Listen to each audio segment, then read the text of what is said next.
You know what? Sometimes we make the mistake of having seasonal drinks that are too literal. But why do we have to give up on tropical feelings even during the holiday seasons of the winter? No, no, no, no.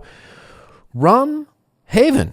Crafted using real coconut water and no artificial preservatives or flavorings. Mix up a tropical cocktail while you catch up on your favorite show. Enjoy Rum Haven straight over ice in club soda or in your favorite cocktail for a tropical twist. Rum Haven gives you a little island escape without the travel. Bring a tropical twist to your holidays with Rum Haven and eggnog. So to get your Rum Haven now, visit discover.rumhaven.com for the latest tips, recipes, and giveaways. You're crazy.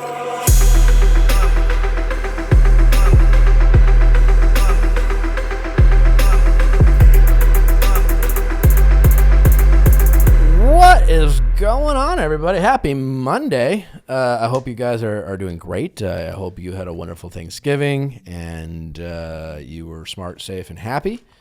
And we have a great episode for you, so we won't waste too much of your time. Other than, once again, make sure to remind you to send in your questions at asknick@castmedia.com. I hope you've been enjoying the couples that we have had on. We have another one today. And we encourage some couples out there to continue this couple fun. So yeah, just do that. Other than that, we have our breakup books. That's right. If you have a friend who won't shut up about how much they miss their shitty boyfriend, get them this breakup book. That's titled "Just Because You're Sad Doesn't Mean He's Special," and then encourage them to write all the things that they didn't like about their boyfriend or girlfriend. Yeah. This is a list full of complaints, airing of grievances, if you will. And it is a great reminder that maybe it's for the best. Yeah. And other merch is available right now at viallfiles.com. Got some hoodies, some cute tops, some tote bags, some masks, some hats, some beanies. So check out some merch, people. I think that's it.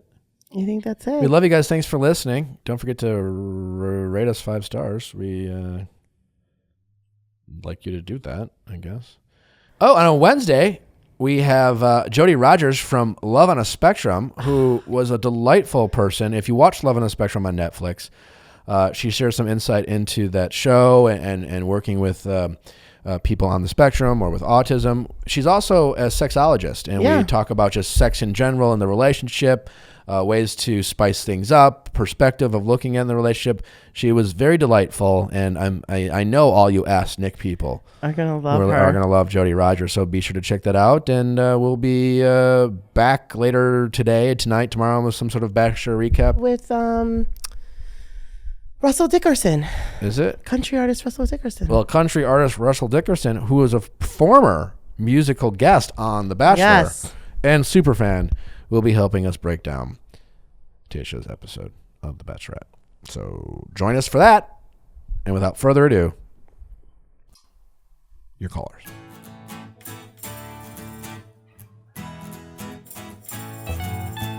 Question time with Nick. Let's ask Nick your sexy questions. How's it going?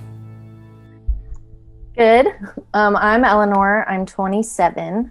And I'm Sarah, and I'm 25. All right. Nice to meet you both. And who wrote in? Me. All right. Eleanor. Yeah. Well, and you guys are dating? Yes. How long We've have you been dating for a little over a year, and we live together. Okay. Well, why don't you tell us what's going on, Eleanor? Okay. I will first confess that I did write in without express permission.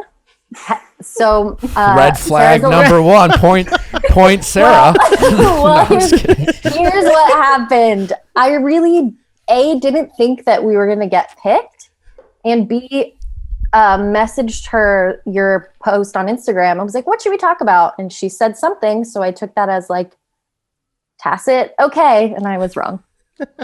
And here we are. I mean, because we were excited. We listened to the show together, and part of our dating is that I've converted her to be a hardcore Bachelor fan, especially in quarantine. We watched all the greatest of all times, and she watched the whole season of Paradise. Yeah, Yeah, watch the whole season of Paradise in about 2.5 to 3 days. Well, that's a good show. But Paradise if you is a good watched The if you watch the greatest of all time, then you That's are a commitment. diehard. You're committed. We're a You're diehard. very committed. So what is going on in the relationship that you guys aren't seeing eye to eye on? Okay, well, it's a two-parter. So the first kind of thing is we have been dating. Sarah's really independent and used to have a lot of friends who she would see all the time, but because of quarantine, that's kind of gone down. So we've spent a lot more time together. And then we just moved in together, which is great. We really love hanging out, but I think something we want to make sure of is that we maintain our independence and we don't just like smush together and become one lesbian blob who doesn't leave their house. Okay. And is this a natural problem or like just a general concern that you want to make sure doesn't happen?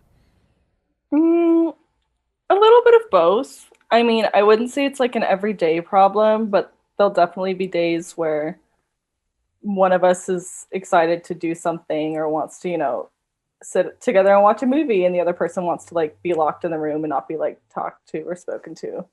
Is your desire for independence mutual, or is one person more independent than the other? Sarah's more independent. Okay, that's fine. There's nothing wrong with that. No, I've been more of a like, I have a few close friends. She is a person who has a lot of close friends. So that requires a lot of time away from me, which was a Gotcha. lot more challenging at the beginning. And I've sort of gotten used to it. But it has been like a reoccurring issue, I guess, for the whole time we've been dating. And now it's just like a weirder version of it because it's quarantine and it takes so much more effort to see people and everything. And you guys haven't been dating for that long, but how close is Eleanor becoming with your friends, Sarah? I mean, they get along really well. It's really great. It's been pretty easy to integrate her in. And I think it's like the advantage of being in like a 2-woman relationship is it's easier to fold her into like girls' nights Sure. or like everyone hanging out. But then also sometimes I don't want her to be there. Okay. Just because I want my own Sure. fun time. Fair. No, yeah, totally. I mean, sometimes, listen, you guys are already ahead of the game that you can say that out loud, Sarah, and Eleanor can be like, fair. I mean, quite honestly, that's obvious, but like sometimes it's just hard to hear from the person that you love or are in a relationship with. It's like I get it, but I don't want to fucking hear it or see it kind of thing, you know? Oh, it feels terrible. I get it like intellectually, but if she's like, I don't want to talk to you today, I'm like, okay, yep, good for you. Thank you for communicating that boundary, but I'm going to go cry. So do you feel like Sarah's just like too direct with you sometimes? Yes, Okay. I do. I feel like I've given a gentle guidance of being like, hey, in the future, maybe if you said this a gentler way, like not leave me alone. So here's a scenario. Can I ask? Like, so, all right, you guys know who each other are. You guys know your personalities. So like, here's Sarah's like, Sarah wants to go hang out with her friends. So she's like, Eleanor, I'm gonna go hang out with the girls. And you don't invite Eleanor, right? Now, Eleanor, are you the type of person who's going to be like, all right, cool? Or are you going to be like, I don't want to hear you tell me you want to hang out with people, but then you go and be like, well, so you don't want me to come? Like, you know what I'm saying? Do you pick up on the cues to avoid those awkward bits of honesty that you say you don't want to hear? I would say yes. I don't have as much of a problem with her hanging out with other people. I think it's harder to hear that she wants to hang out with she wants to hang out with no one. Like, you're picking hanging out alone over hanging out with me. Well, yeah, That's but why do harder. you don't necessarily get to have an opinion on whatever quality time she wants that doesn't include you? Again, as long as it like doesn't cross any boundaries of trust and things like that. But as long as it's within the parameters of, you know, you guys being okay with it, her quality time is her quality time. If it involves her like talking to her imaginary friend, hanging out with the girls, or reading a book, that's what she needs to be her best partner for you. You don't get to decide, well, yeah, you can have your independence, but as long as like it's this and it Yeah, sounds on cool my to me schedule. or it's what I would do, it doesn't really work that way. And I get it. So like, stop thinking of it as, well, I get that you'd want to hang out with your girlfriends because like it's other people, but like if you want to hang out with yourself, why can't I just be there? Well, Yeah. maybe if Sarah is someone who requires like alone time, then that's a lot of people do. That's a normal thing. So this is like kind of an easy solution. You just have to not take it personally. It's still hard. No, I know, but it's like a framing thing. It's like, and it makes a lot of sense. We do that a lot. Like we have somewhere along the line decided that, you know, this is normal, this is not, or this is socially acceptable, this is not, right? Somewhere along the line you've decided, and because maybe that's how you work, that, you know, we all have a fear of being alone to a certain degree. And especially people who have a harder time being alone. The idea of being alone sounds torturous. Right. And so you could be thinking she would rather torture herself and spend time with me because I hate being alone. You know what I'm saying? Like, it's just a framing thing. You just have to change your perspective and just realize that, like, that's not how she doesn't not only fear it, she values it, you know? Totally. And so we do that a lot sometimes in relationships. Be like, well, why would you do that? I would hate that. And therefore I'm going to take it personally. It's not, you know, it's not about you, I guess. And that, you know, so those are the little things. Yeah. I guess that's true. Team Sarah on that one. So. All right. Wow. Glad I joined. No, I mean, yeah. No, you're not wrong for sure. And and then communicate that, right? Like, it's also okay for you to feel a little bit insecure sometimes about this because you're not used to it. Yeah. You know, but you're better off just, you know, framing it as insecurity rather than judging her for being alone. You know? Yeah, I think it's harder now because we live together. At least when we didn't, she could just say like, okay, I want to go home for the day. But now it's like, I'm just going to go in the other room. Okay. I'm sure so many people are having this quarantine thing plus living together It's thing. also all about balance too, right? At some point, Sarah is going to have to like recognize it's like, yeah, I love being alone, but I need to like love it a little bit less, you know? Again, it's just a little bit of a balance you guys are going to find over time. But again, like let her just be alone. Don't feel like, well, do you need to be alone? Don't make her feel like she has to be like, can you just leave me alone? Because that's a lot harder. That stings a lot more when someone's like, you leave me alone, rather than they just sneak off into the other room and you're just like, okay, I get it. It sounds like you guys are just finding your balance. In the meantime, while you're finding your balance and you're finding out how you guys like don't get on each other's nerves and how to avoid it, you know, just don't judge yourself and don't give in to like, you know, your kind of social stereotypes of like how, and don't assume how you feel is how they feel and how, you know, you interpret a situation how they would. And that way you'll avoid a lot of like unnecessary fights. Like, well, this makes me feel a certain way. So you must feel this way about it too. Therefore, this is the opinion I have on it. Like they could feel totally different, like being alone.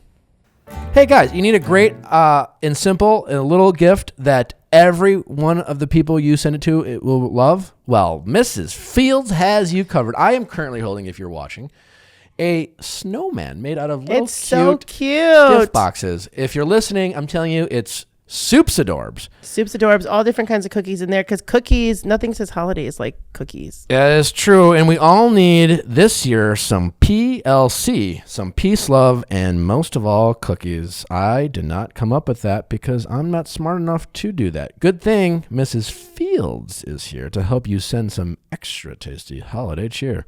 Well, it's good holiday gift sets, which is really cool because then you can send them out to clients, family members. Perfect for clients. A small thank you to a friend, that friend who you did a little something extra you want to thank. The neighbor, the mailman. This is the ultimate, it's the thought that counts gift. Yeah.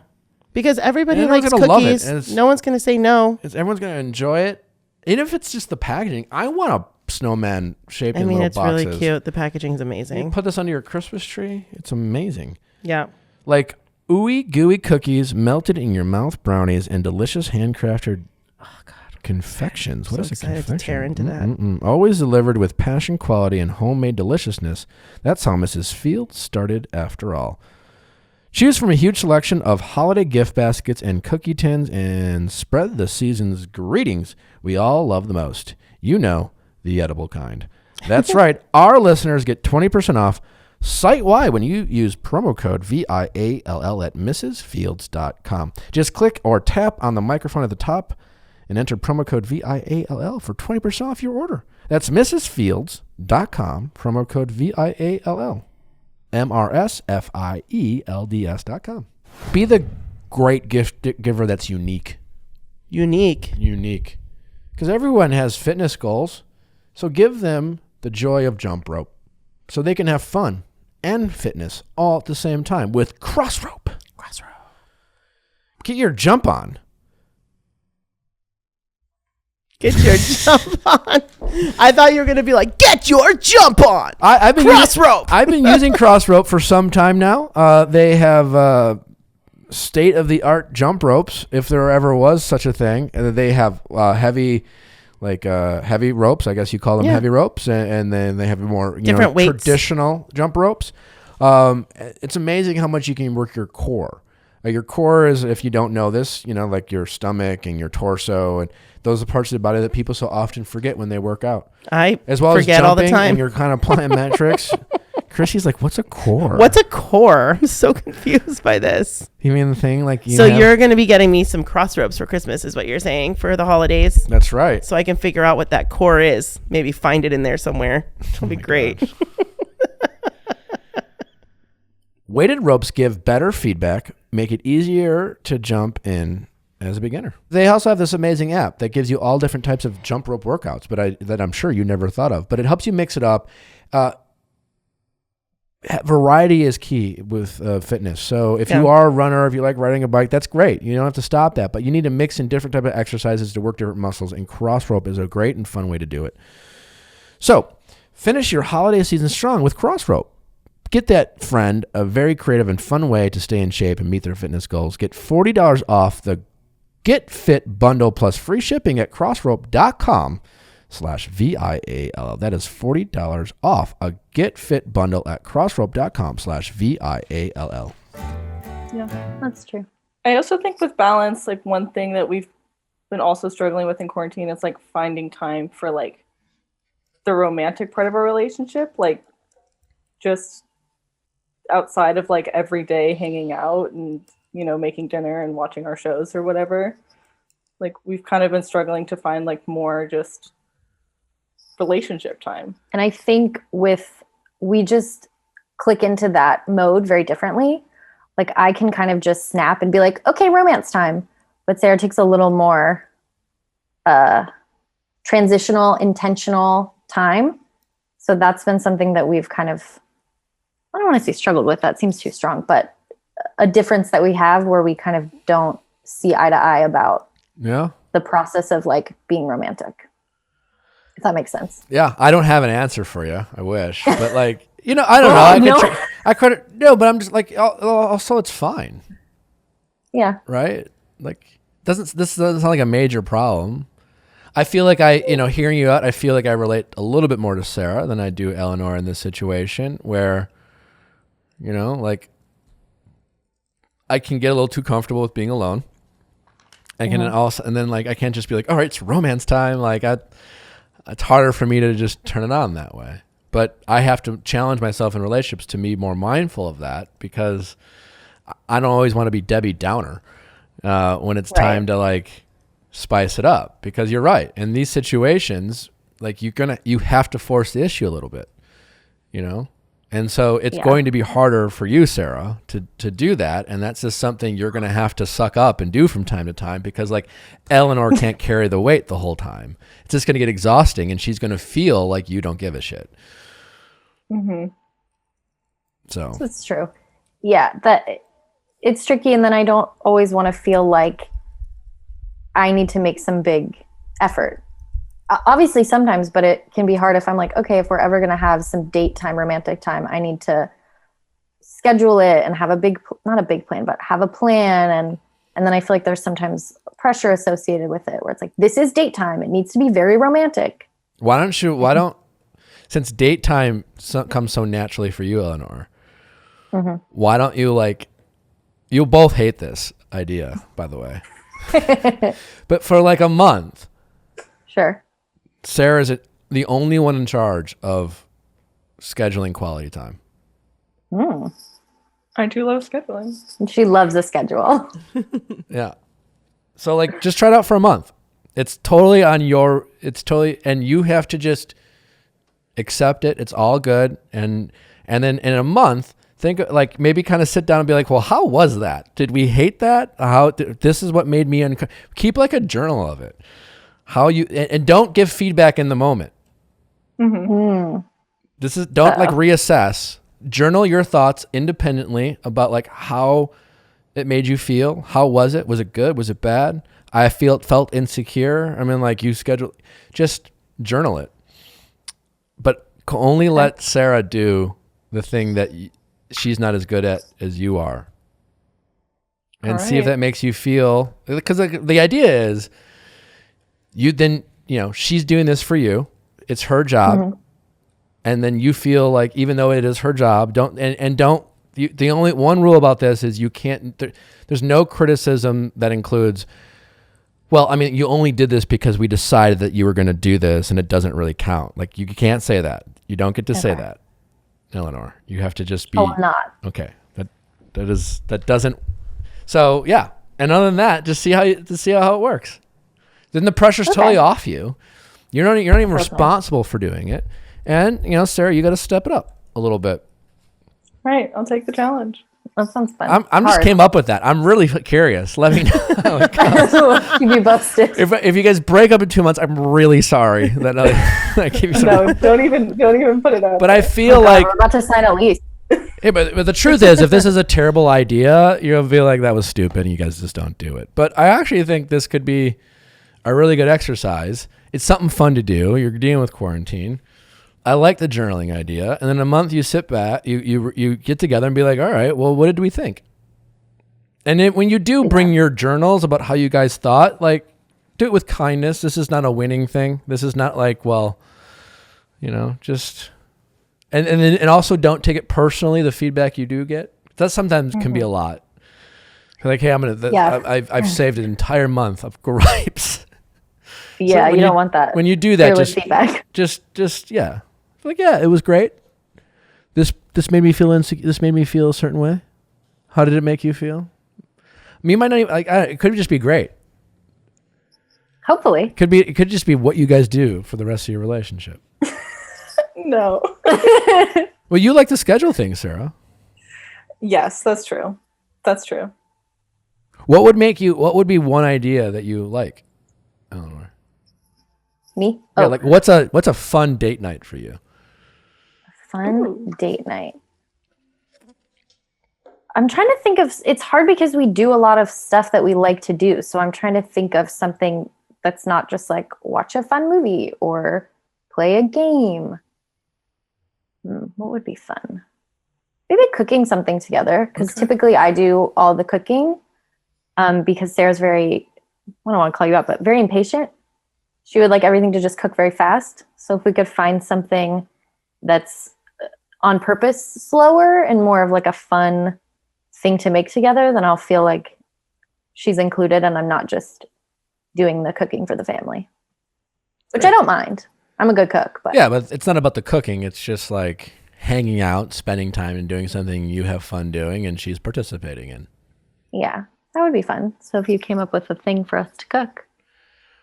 Okay. Well, just, I mean, you did just come up with that. So. Oh, damn it. So not that. It can be that. Maybe that's the thing you do at the end of the month. That's but the first, you can't, that can't be the first one. That's true. Okay, don't do that one. So I got something planned. We're going to cook. Yeah. So. That's fine.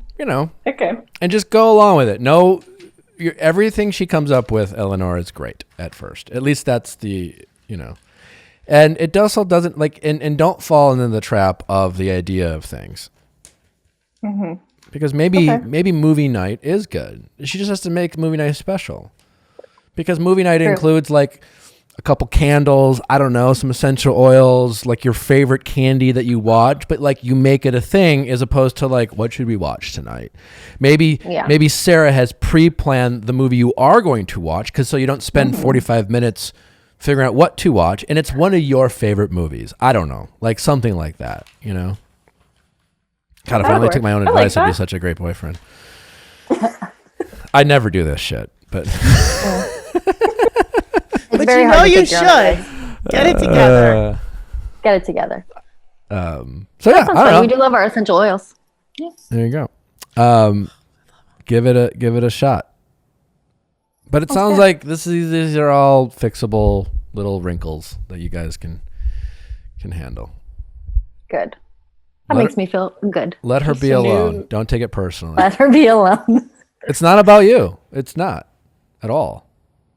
Like anyone Sarah dates for the rest of her life, and hopefully it's only you, she will need to be alone at times. That's probably true. Yeah. I don't even know her. I know that's true. I mean, that's just like there's people who like to be alone, and like there's no person who's going to change that. The difference is they find someone who just is okay with it, and they don't make them feel guilty or judged. And again, like doesn't mean that Sarah doesn't have to at times be like, you know what? I have to be a little bit less alone because my partner who I love like gets a little lonely and insecure sometimes, and they don't like being alone. So it's just a balance. But no one is going to change her affinity for her own time. So that should make you feel better.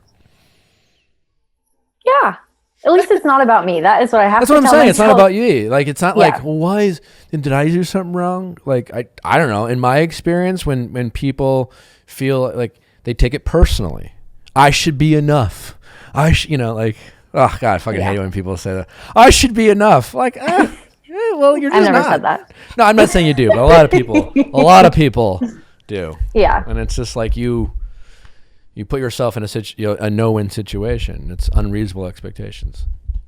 Yeah, we don't want that. So, all right. Well, I hope this was helpful. I think it's helpful. Yeah, thank you. Are you glad you joined? I'm glad I joined. Yes. Thanks for the peer pressure. You're such a trickster. I just said, Nick just wants to say hi to you. And she said, okay. Now here we are. Well, if you really hate it, you can let me know. But I feel like you should be fine with it. It was fun. No, it was nice. Thank you. Thank you for the advice. And no one will see your defense. guys' face. No one will. No one will good. care. And I also think this is very relatable and will be very helpful for people. Well, that makes me happy. I also love the idea I came up with. I'm honestly curious how it works. Can you please write Chrissy and let her know if it was terrible or not? Yes. A month from today. Chrissy, we'll hit you up in a month and let you know what happened. I'm looking forward to it. I love it when people update us. Yeah, cooking. It can't be your first idea. Cooking can be the last one. Actually, in this month, I think you can come up with. I'm thinking 4, right? Once a week. Do you guys have once a week? It's also her birthday month, so I feel like it's a good month to do it. 5 then? Yes. 5. Ooh, Scorpio season. I already have a birthday plan. Yeah, she got a birthday plan, so. I'm the end of Scorpio though, so I'm a more chill Scorpio. I don't know what that means. Sarah, what are you? Chrissy just said Scorpio and made a face. So Yeah, what are you, Sarah? I'm a Gemini Taurus cusp. Ooh. It's bad news, Nick. I don't know. Yeah, I don't subscribe to that person. I do. I'm so into it. Do you know like your risings and your moons and your? Yeah, I have a whole app. And I bet she's got the CoStar app.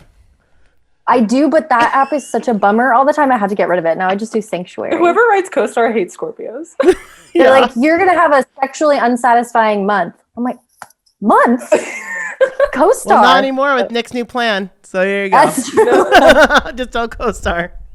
Well, I mean, I feel like horoscopes are just like they're bullshit because it's just like this is how you're going to feel. Then they plant that seed. I don't think so. You're not wrong. I mean, I just think it's kind of a fun thing to read. I think it's totally fun. Well, best of luck, I you dig two. it. I think you, Thank you. I think you guys Thanks, are just Chrissy. fine. Thank you. Thank you for calling in. And Nick, I just want to say we appreciate that you're such a good ally to the LGBT community. Thank you for Aw, saying that's it's so nice. my pleasure. Easy That's to true. do. We talk about it all the time. And it was really nice. We rewatched the season of Paradise with Demi, and when you stood up for her, and that was, really nice for us. I to was hear, really so. disappointed in some of the people's responses. Yeah, well, so was I. So I don't know. Yeah. But we appreciate you is the point. Thanks for listening. I appreciate it. And Yeah. I really appreciate you both coming on. Yeah. It was a lot of Yeah, fun. thanks for having us on. All right, bye guys. Bye. Bye. Time is money, people, so wear your movement watches now. And if you have a watch, you should get another watch because their watches are extremely affordable. Their watches really feel like $400 or $500 watches that you're getting at a fraction of the price. They're durable. I wear mine every day.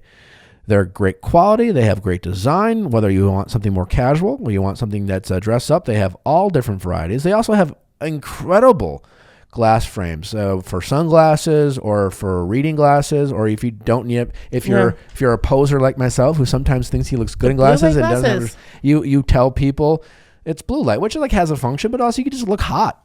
Yeah. You just look hot in glasses. Plus, it's really good for gifts because you don't even have to wrap it. It saves you so much time because the boxing is so cool. Yeah, so it comes with it's a very bow stylish, ready to go already. Yeah. So get it for a friend or get it for yourself if you just want to look. If you're vain like me, you just wear glasses.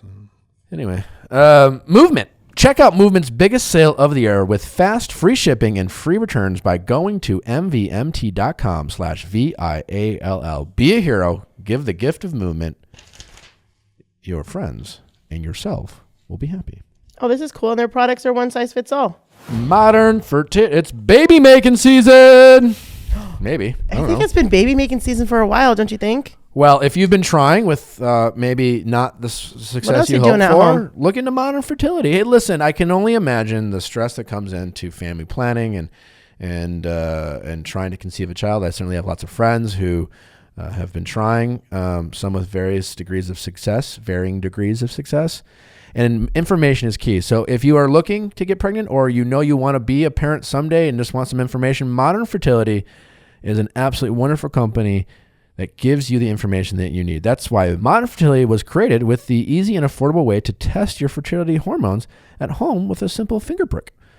Yeah, Mail really it in with a prepaid label, and you'll get your personalized results within 10 days. Your personal dashboard will give you insight into how many eggs you have, hormone levels, thyroid health, and reproductive red flags.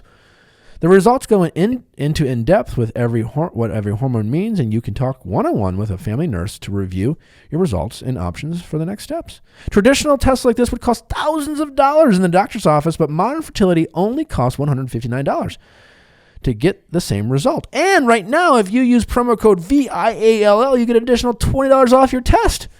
So, to get Modern Fertility right now, and that $20 off, go to modernfertility.com/VIALL to get your $20 off. So that's $139 instead of the hundreds or thousands it would cost at a doctor's office.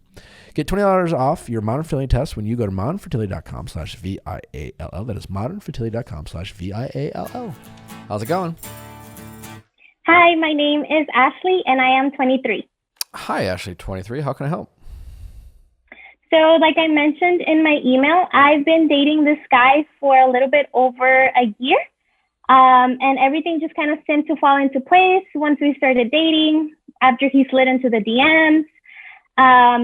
And very early on, we had talked about our differences in faith.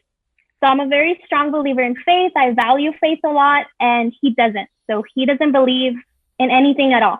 So he's practically an atheist. And everything was going fine until like now, where we don't really know where to go. And we actually haven't been really talking for the past few days because we're trying to figure out. So I guess my question is like, what do you think? Like, do you have any advice? Should we just break up? Should we try to keep going? So you've been dating, how long you been dating for? For a little bit over a year. Okay. And you've been aware of this problem the whole time? I shouldn't say a problem. You've been aware of this situation the whole time between the two of you? This difference?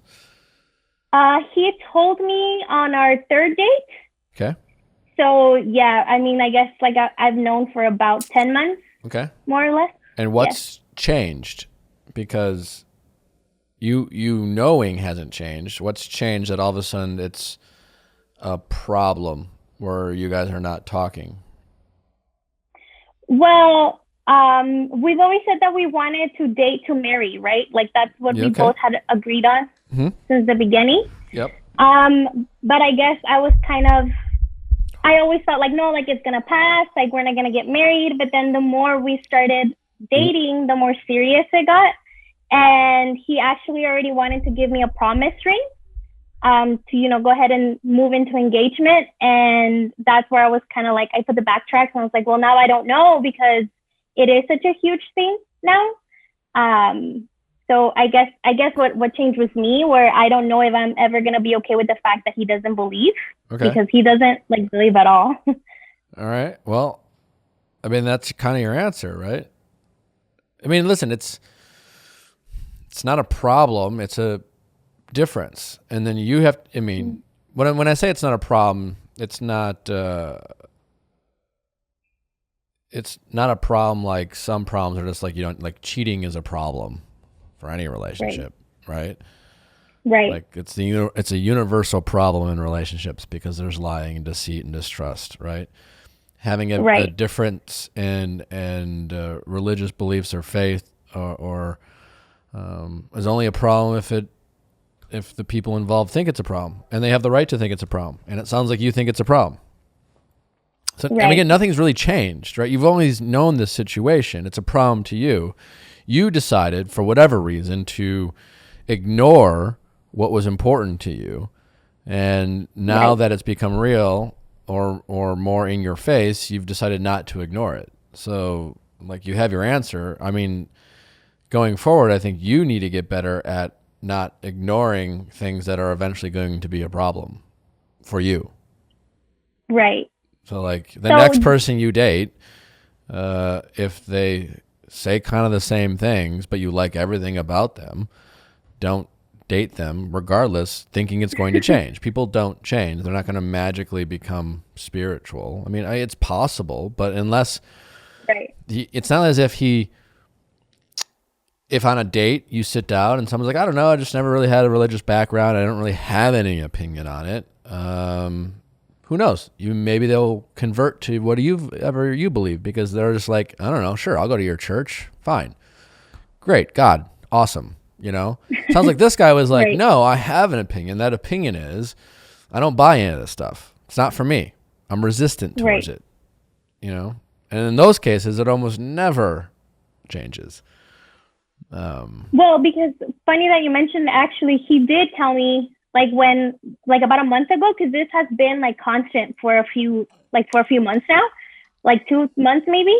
Okay. He said that if it mattered to me so much that he would, go to church with me, like once or twice a month, or he would like encourage me to keep going with my faith. And I was like, well, like, yes, like that's great and all, but I don't have really a reassurance of like that you're really going to do that once we get married or if we continue moving forward. And he was just like, well, that's all I can do for you. Okay. Yeah. Just glad that you guys are being honest with each other. It sounds like you know what you want in a partner, and that is, in a serious partner, is someone to share your religious and faith with. And that's great, right? He's being honest. It's like, I don't know if I'm that guy. And he shouldn't be made to feel guilty that he's not. But now you guys just have to, if that is what is important to you, then you need to follow through and just own it. Right. It's just like, it's just now like he's making me feel kind of like, oh, it's your fault. And he's making it seem like it's my fault that we can't really work out. So I also kind of have that in my head now, where it's listen, like, well, it is your fault because that's what you want, and you shouldn't feel guilty about it. Like, he's okay with the current situation, you're not. So by definition, your needs is the reason why it sounds like this might end. I mean, it is what it is. Yes, you have to accept and be happy with your decision. Be proud of your decision, because that's what's important to you. And yes, he might get mad or say some things that hurt your feelings, and he's just frustrated. And I can get from his point of view, he might be like, well, why did you let it get this far? And he has a right to be frustrated about that. You should have figured this out sooner. Nothing has changed. Right. You decided to ignore what was important to you. And now, as it's gotten serious, you've decided to acknowledge what's important to you. Fine, lesson learned. Don't keep doing it. But if I were him, I'd be pissed. All right? And he's going to be frustrated. Yeah. And it's not an excuse for him to say anything that hurts your feelings, but I'm just simply saying you have to own what your needs and what you want, and that's great. And then just rip the Band-Aid off and deal with it. You know, like there's no work. You don't get to end the relationship and not feel any guilt for any reason whatsoever. You know, like relationships and breakups are messy. You care about them. You still, you know, you like a lot of things about them. You're going to be sad if you end a relationship. But if you are saying this is very important to you, it's a top priority. I know that no matter what, sharing my faith and religion is monumentally important with whoever I marry, then you should feel good knowing that that's important to you. A lot of people don't know what they want, and you do, and that's an important thing. Now you have to execute on it and stop wasting other people's time and your time by pretending to have relationships with people who don't fill that need that you have decided is very important to you. Right. And I think that that's one of my problems that we both had said, that it's like, well, you ignored it for so long, and now that it's real, it's frustrating, and he is very frustrated and upset with me now. I guess I needed like a third party to give me advice. My advice is to break up with him and just get it over with. Right. Based on what you're telling me, right? No, yeah. Yeah. And I don't have an advice on like, here's how you do it so he's not mad and everyone's happy. Like that's just not going to happen. He's going to be hurt. You're going to be sad too. This is going to be something you're going to have to go, you two are going to have to deal with, and that sucks. And it'll be fine. You'll survive, but stop wasting each other's time. You know? Right. And he is right to say, I'm sorry. And you have to say, I mean, he's right to say, be frustrated. And all you can do is apologize. You're right. I should have been more honest with myself sooner. And I am sorry for that, because as a result, I have hurt your feelings and I've dragged this on longer than I should have. And that's something, and I am sorry. I have no excuse. But this is important to me. And what I don't want to keep doing is what I have been doing, is by pretending that I can ignore what's important to me, because that's not going to change. And he shouldn't, he can't do this for you. He can't panic and be like, well, start going to your church. It sounds like you want someone not to just show up, but to be a part of it, to have conversations with, to share in those beliefs and raise your kids that way. That's totally your prerogative, and you have a right to want that. That's not him. It's not pretending it's going to be him. All right. And just say goodbye. And I'm sorry. Yeah, that's okay. But you have to hold yourself a little bit more accountable. Right. No, and I understand. Yeah. And you really called me out. So I really needed that as well. Okay. Well, good luck. And now you know. And you're going to be okay. All right. Thank you. I appreciate it. All right. Bye-bye. Bye-bye. How's it going? Good. How are you? Good. What's your name? My name is Laura. I'm 28 years old. Hi, Laura, 28. How can I help? Well, I know I actually sent you an email today, so thanks for fitting me in. But it was a little bit too long, but I'm just going to try to capture everything. But long story short, I have noticed that I've been kind of a serial monogamist since I was like 14 years old. Just get into relationships, serious ones, and then end them, move on to the next one right away. Okay. And I noticed I did that from 14 to pretty much 27. And I never really understood what was going on. I just kind of, again, I started therapy a couple of years ago, and now I think I have a much better understanding of what happened. But, along the way, I think I noticed a pattern that I lose myself in relationships. And most probably significantly, my last relationship, which was the person I got married to, I noticed I was not myself from the very beginning. Pretty much lost my entire personality through that, but stuck anyway. Obvious abandonment issues, daddy issues, the whole thing. But didn't really realize that until things blew up. Actually, there was a lot of cheating on both sides, but honestly, I think most of it is on me. I did have an affair pretty quickly after we got married, and that kind of blew things up, obviously, but it forced me to start therapy. It forced me to start really looking at myself. I always thought I was self-aware, but I had no idea how much I was lacking in that department. So fast forward, I've decided it wasn't the right relationship for me for many reasons, besides the affair, obviously. I decided to get a divorce last year, so about a year ago exactly. And I told myself, because I've been this serial monogamist, I really need time to process, understand what happened, and kind of break the cycle, break the pattern. And so I was doing pretty well with that. Kind of just didn't see anyone for like 4 or 5 months. Then some friends told me, like, just start getting out there. Like, you don't have to try to get into a relationship, just at least whatever, be around guys. But then COVID happened, whatever. I didn't, I still saw some people, but no trying to like make it more than it is.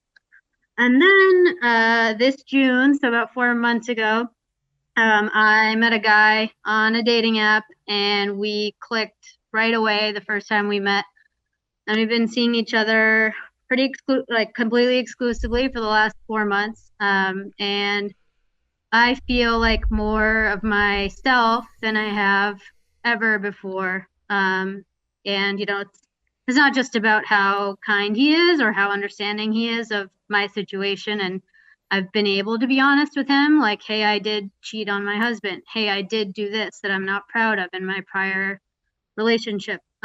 This is where I'm at. I'm not really ready. So I've been able to be honest about some tough things. And I think it's been a great, not official relationship because I just know I'm not ready, but it's been a great exercise in good communication. But I still find myself, my ex-husband still sends me really angry emails every couple of weeks. So like every time I get those, I just get sent back into a big cycle of guilt. Why is how long you been divorced for? I moved out about a year ago. Is it a divorce final? Yeah. So there's no real reason you guys should be communicating? No. Here's the thing. I mean, it sounds like you hurt your ex-husband, and I am sorry for him, and it sounds like you are sorry too. But like at some point, he needs to get his own shit figured out. He needs to do his own therapy. If he were calling in and et cetera, and telling me his version of your story, I would tell him he needs to work on getting over it and focusing on it. And emailing you, he needs to stop doing that. Now, he's not here, and I can't tell him to stop doing that. But whatever you did to him, you can't undo. And sounds like you've probably owned up to what you did. It sounds like you have apologized. So at this point, him emailing you is just a form of harassment, right? I'm not, it is. So block him, change your email address. Again, I know you hurt him, but at this point, it's just more toxic energy being passed back and forth between the two of you. I guess what I'm saying is, you shouldn't feel cold or bad knowing it's like that you hurt him. It doesn't mean that you now have to be his punching bag, right? For him to let out his anger towards you, and you have to take these punches every other week or every month, every time he feels like he needs to get things off his chest. Like life's not fair. It sucks for him, but it doesn't do him any good. It's not helping him get over you at this point. That's what I would say to him. I'm just like, does it really make you feel better? Does it really help? You keep doing it. So clearly it's not doing anything positive. You're just, No, I mean, it's honestly not different than what a lot of people have told me. I think I just, whether he emails me or not, like the reality is there was and I've tried to clear everything about our relationship out from my life, especially when I moved out. But the fact is our brains go all over the place, our mind goes all over the place, and there'll be something that reminds me of the mistakes I made, and then I kind of get stuck in a cycle. Yeah. And then I let get that. It. Have you totally forgiven yourself yet? No, and I'm like very aware of that, Okay. so that's fine. It's part of the big thing I work on in therapy. But I think part of me then carries that over to this current. I mean, again, it's not a relationship, I guess, but it's this current situation where this other person wants to move forward with me. I've been totally honest with them that I'm still processing a lot of guilt and other things related to my last relationship and my life in general. And, I don't know, like, when is someone actually ready? Is that even a thing? Especially given my history as someone who continues to. Do you Sorry, go ahead. Do you have any religious background growing up? Growing up, yeah, for sure. And my parents are still very into that. What was it? My parents are Muslim. I'm pretty atheist, but okay. Your parents are Muslim? Like my parents, yeah. I'm not as familiar with Muslim, but I am familiar with Catholicism and Catholic. I know there's actually a lot of similarities between the two of religion. I'm just saying, like, there's something ingrained to us in bringing in a religious family that somehow, like, penance and suffering is like a way to purify ourselves of the things that we've done in the past. And this idea that you have to keep punishing yourself for the mistakes you've made is like what's bringing you back into this kind of thing that you're doing to yourself. And I'm here to tell you, like, you just stop doing that if you can. It's like you're sorry, right? You've acknowledged, you're not making excuses for your actions. No amount of crucifying yourself or whipping yourself and punishing yourself and indulging in more pain is going to change that. It's not going to make you a better person. It's not going to change the past. And so you need to stop doing that to yourself, and you have to stop allowing other people to do that to you, even if it's the person you hurt, your ex-husband. And my guess is the resistance that you are allowing yourself to do this is because you're familiar with it. Like, I get that. Like, I used to do that. It's just like, well, this is how you do it. This is how you get over it. Because if I punish myself enough, then I will have made up for the things I've done.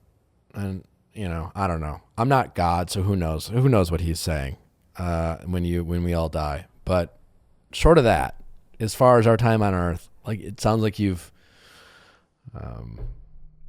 apologized and you worked on it, and now you have to stop letting yourself and other people still punish you for mistakes you've made in the past.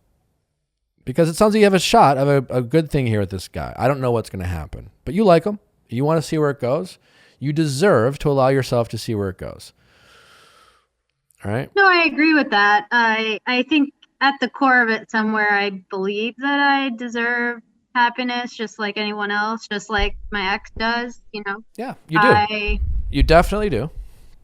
I just wouldn't want to. I'm just not sure if I'm convinced that I've taken the time to, one, I think probably continue to self-flagellate, whatever, and two, again, like, I have this situation where I don't know if I've taken like more than a year to be by myself, and I'm wondering, that's something different. I can't help right? when I meet someone, but well, you can do for a period of time. They can kind of be simultaneous, right? As someone who's been a serial monogamist, if that's it's like you meet someone and then you immediately be like, we got a date, right? So this is actually good for you. You can meet someone, like them, and then take it slow, see where it goes, right? Maybe even still be open to still meeting other people because you're not their girlfriend, right? So you don't have to worry about cheating on them. You're totally transparent. You're totally honest with them. And that way you build that honest and trust with someone you're not even in a relationship with, because you're just like, and there's a time limit on that. Because as you guys grow and get to connect, you're just like, all right, cool. Like, I was patient, but like, I want to know if you want to be with me. But I don't think 4 months is, everyone's different, but I don't think you can still do that within 4 months. You just got to be open with him, and he can decide for himself if he wants to be in a relationship with you. In this relationship, by relationship I mean like this taking it slow relationship. And that's, I guess I just like I've always gone from 0 to 100, and right, with everything, and I'm trying not to do that this time by being extremely clear. And I think that's good. And I think to a certain extent, you feel like you have to prove this to yourself, and maybe you do, right? Where normally you would take 5 or 6 months, but now you're going to take 9, because you just want to know that you didn't rush into anything. And if he is worth your time, then there's not going to be much of a difference between 6 and 9 months, because you're still spending time together, and ultimately he's the person you want to hang out with.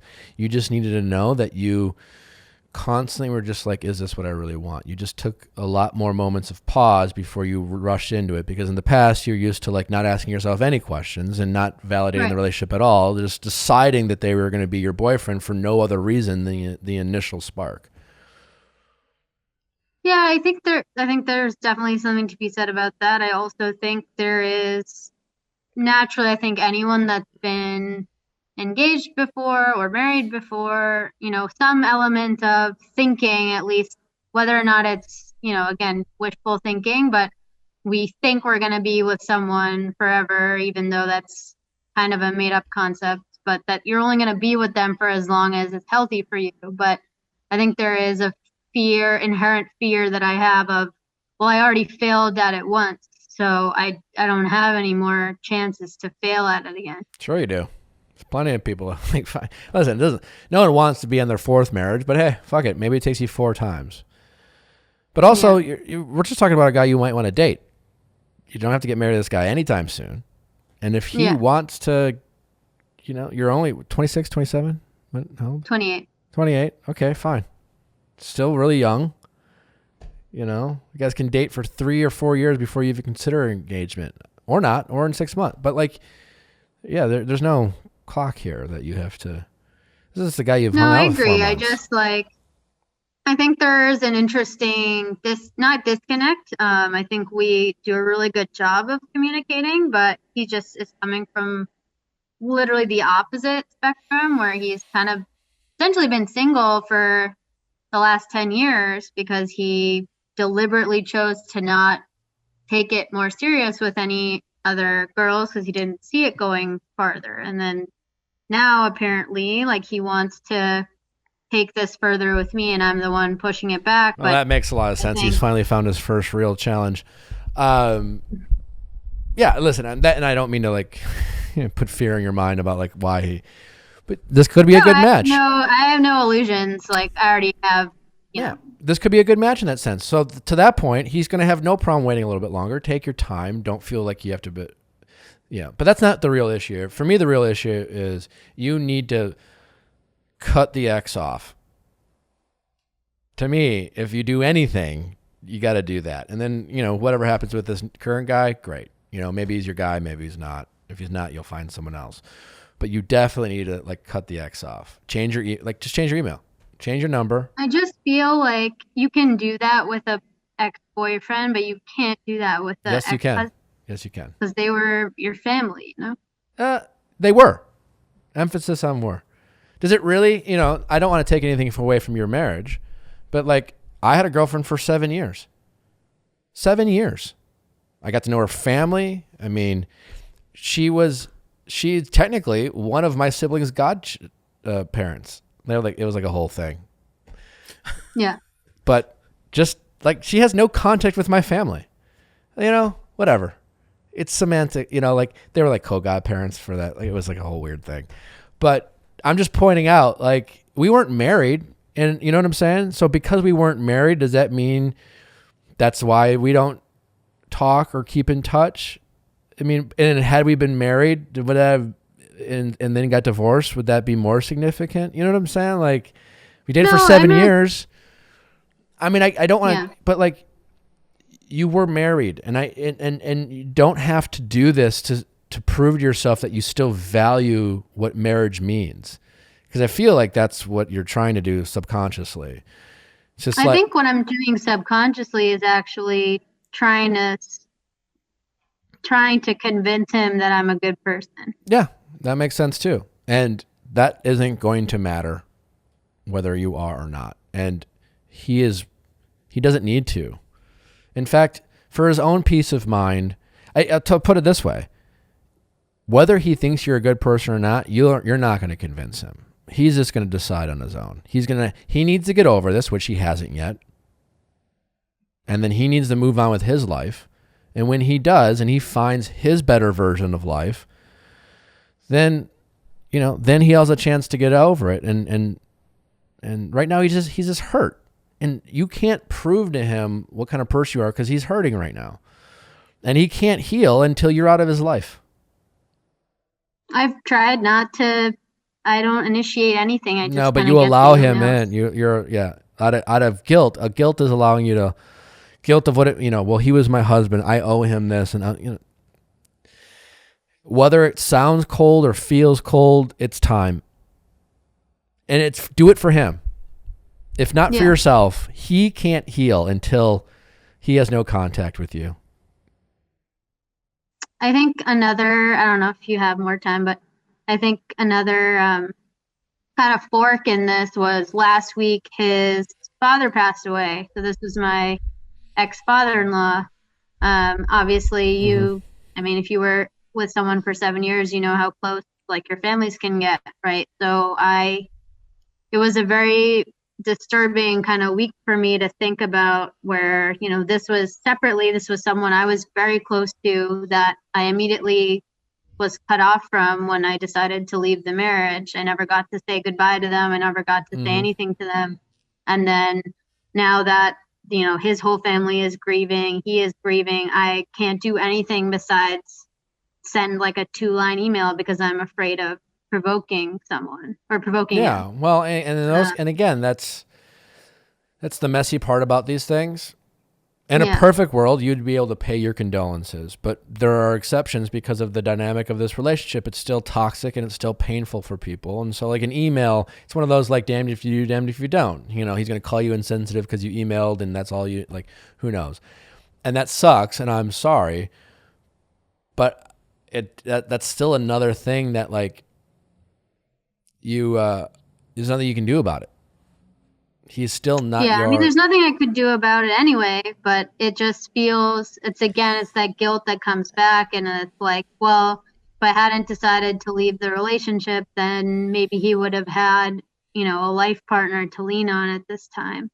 Let me tell you something as a person who's been through that literally in the last year. Like I lost my father.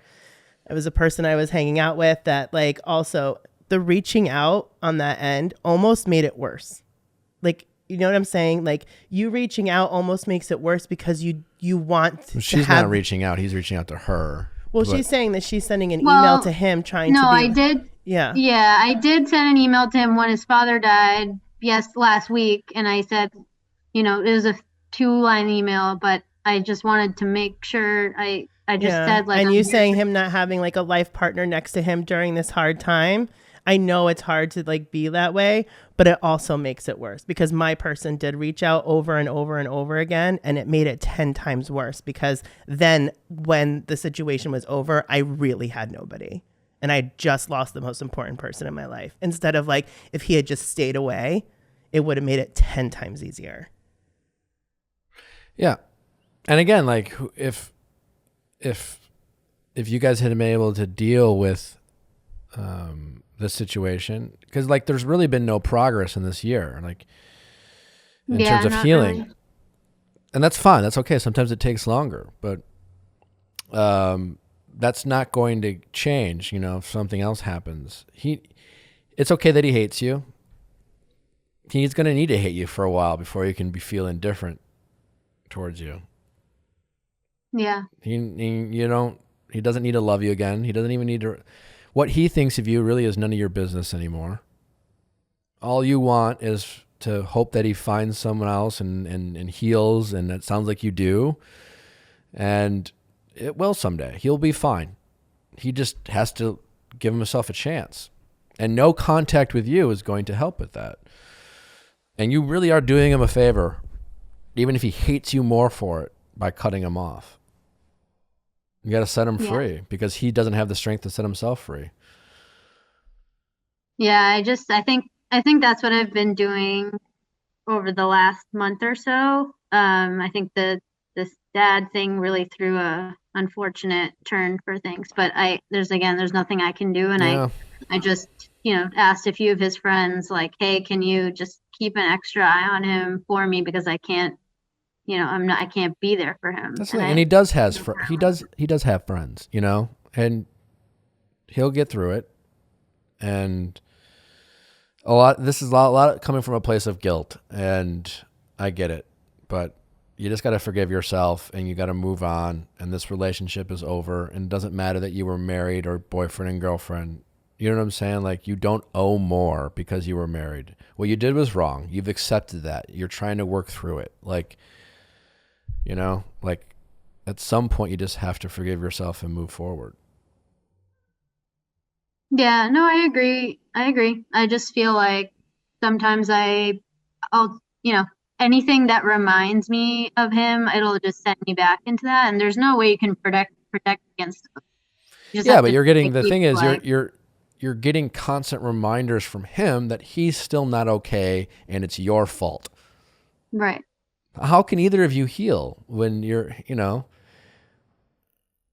I told him, like, I didn't want to kind of get into a match about this. Like, here are all the things that you did wrong, and here are all the things I did wrong. Yeah. We've been over it so many times, and I feel like, it's not productive for me to also be like, oh, you cheated, this is what you did, I can't, that doesn't help me. So I don't. When he emails you, do you respond? I used to. So I used to respond with like paragraphs of apologies. Sure. Yeah. I think enabled it a lot. Yeah. And then finally, about a month ago, I said, like, please don't send me emails like this, with where, like these types of emails. I didn't say do not contact me, but I said, please don't send me these types of emails again, because they aren't productive for either of us.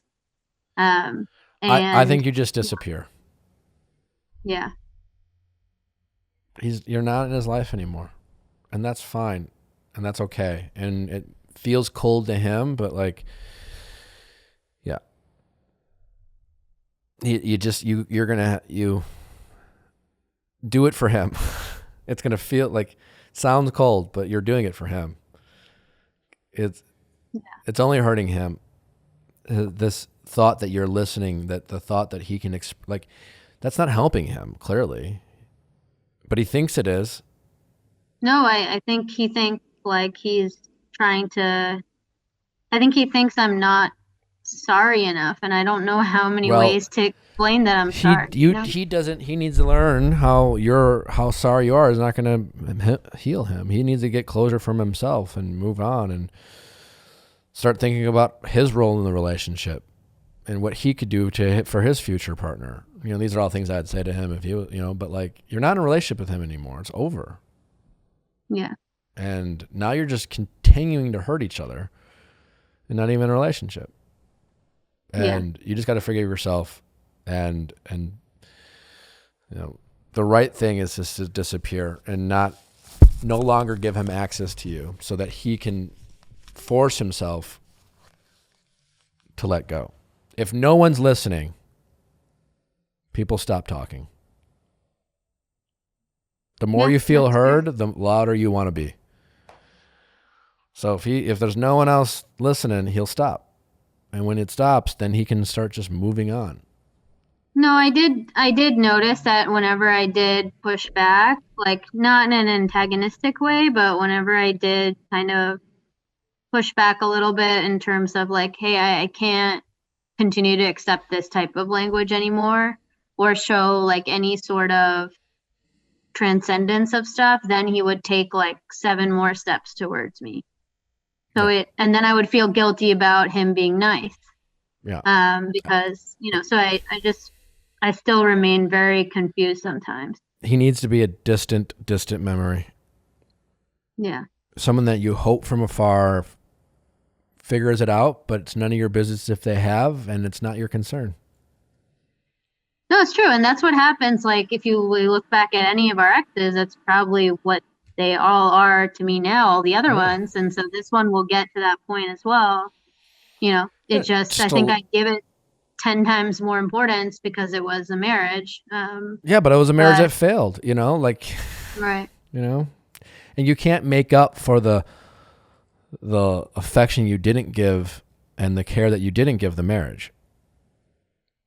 And, you know, that happened. And maybe that's why it's failed. And again, you've apologized. You've felt guilty. Like, enough's enough. So, all right. Thank you.